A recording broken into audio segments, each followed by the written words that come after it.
Hi friends, today వచ్చేసి రైస్తో ఒక మంచి రెసిపీ 20 మినిట్స్లో అయిపోతుంది. ఈ రెసిపీకి కావాల్సిన ఇంగ్రీడియంట్స్ చూసేద్దాం. ఫస్ట్ ఒక ఆనియన్ తీసుకోవాలి, అలాగే జీలకర్ర, పచ్చిమిర్చి, తర్వాత కొత్తిమీర, కరివేపాకు. దాంతో ఇది బైండింగ్ చేయడానికి 2 టేబుల్ స్పూన్స్ బియ్యం పిండి, తర్వాత రైస్. అలానే జీలకర్ర ఫస్ట్ బౌల్లో వేసేసుకున్నాను.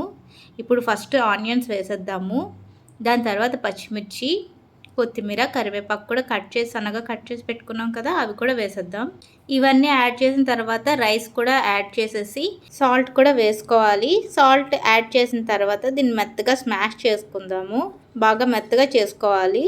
రైస్ అంతా మెత్తగా అయిపోయిన తర్వాత మనం రైస్ ఫ్లోర్ వేసుకొని బైండింగ్ కోసం కదా తీసుకున్నాం, దీన్ని కూడా వేసుకొని బాగా మెత్తగా స్మాష్ చేసుకోవాలి. ఇందులో ఏ వాటర్ కూడా యాడ్ చేయక్కర్లేదు. ఇందులో రైస్ క్వాంటిటీ మీకు ఎంత సరిపోతుందో అంత వేసుకోవచ్చు. ఇంత క్వాంటిటీ అని ఇంతే వేసుకోవాలని ఏం లెక్కలేదు. మీకు ఎంత కావాలో అంత తీసుకోవచ్చు. ఇప్పుడు కడాయి తీసుకొని అందులోకి కావాల్సినంత, అంటే డీప్ ఫ్రై చేయడానికి కావాల్సినంత ఆయిల్ వేసుకున్న తర్వాత ఇది కొంచెం హీట్ అవ్వనిచ్చి, ఆయిల్ హీట్ అయిన తర్వాత రైస్ని ఇట్లా వడలుగా కానీ లేదా పకోడీల్లో కానీ మీకు ఎట్లా ఇష్టమైతే అలా ఆయిల్లో డిప్ చేసుకొని ఫ్రై చేసుకోవడమే.